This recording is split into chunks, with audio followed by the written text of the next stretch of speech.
Hi అండి. ఈ వ్లాగ్లో వచ్చేసి మేము 17వ తారీఖు అయితే తిరుమలలో దర్శనం చాలా బాగా జరిగింది. ఇంకా తిరుమల నుంచి అయితే శ్రీకాళహస్తికి వచ్చేసాము. శ్రీకాళహస్తిలో ఉత్సవాలు జరుగుతున్నాయి. చాలా అంటే చాలా బాగా డెకరేషన్ చేశారండి గుడి మొత్తం. శివరాత్రి రోజు నుంచి ఉత్సవాలు జరుగుతుంది. నేనైతే 18వ తారీఖు వెళ్ళాను. ఆ రోజైతే కొంచెం తక్కువ రష్ అవుతుందండి.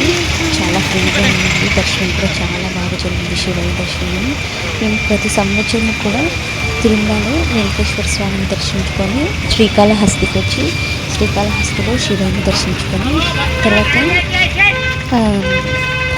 శివాలయం ఆపోజిట్లో దుర్గమ్మ వారు ఉంటారు కదా కొండపైన.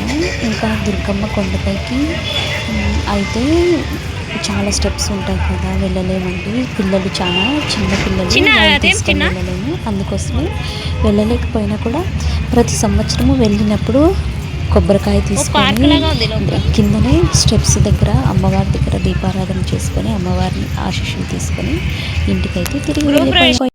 ఈ వీడియో కనుక మీకు నచ్చితే లైక్ చేయండి, షేర్ చేయండి, సబ్స్క్రైబ్ చేయండి. ఇలాగే మన ఛానల్ని ఫాలో అవుతూ ఉంటే ఈరోజు నుంచి మీకు కొత్త వీడియోస్ అనేది పెడుతూ ఉంటాను. Please subscribe to our channel. Please